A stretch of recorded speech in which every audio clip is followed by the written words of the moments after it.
On May 11th, 2011, Hannah's step-siblings were watching Hannah through the window, and they were starting to get a little confused with how she was behaving. She was sitting outside in the cold, and she was starting to thrash around, almost like she was having a meltdown, maybe, or that she was just trying to make a scene. But Hannah was never that kind of person. She was really quiet and reserved, but they didn't really ever get to talk to Hannah because she was usually outside. But then things just went worse. Hannah started to bang her head on the ground and then she started to rip her clothes off. Hannah was 13, so she would obviously know not to take her clothes off in the middle of the night. It was like midnight around this time. And it was cold. This is Washington State in the springtime, which can get anywhere from around 5 to 8 degrees Celsius or 47 to 50 Fahrenheit. So it gets really cold. But then Hannah's step-siblings watched Hannah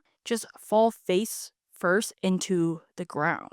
So they went to their mom, Carrie, and were saying that Hannah had fallen and they didn't know what was going on. And like most moms, you would think that Carrie would go and run and check in on Hannah, see what's going on. How did Hannah even get outside? It's like midnight.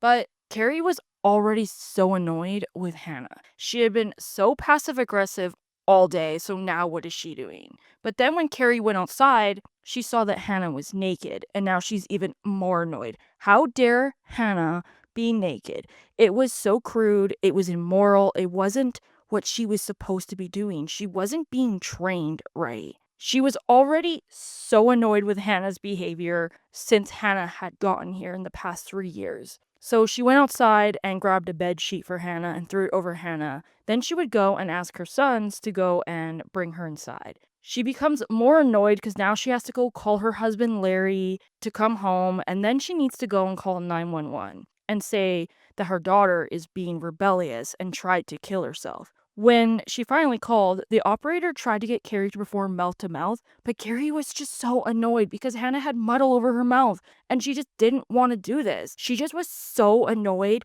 that Hannah was so aggressive and she was just creating so much stress in Carrie's life. By the time Hannah would get to the hospital, she would die. She had bruises all over her body, which was just a small portion of the abuse she suffered. Her hair was shaved, and she was naked, just wrapped in a sheet. Hannah would die from hypothermia, abuse, and malnutrition. She was severely underweight. She was so thin you could see her ribs. It was very clear that she had been starved to death. Hannah was 97% lighter than your average 13-year-old girl. And by the bruises and the malnutrition, it was very clear that this was no accident. And today, we will be talking about the case of Hana Alemu.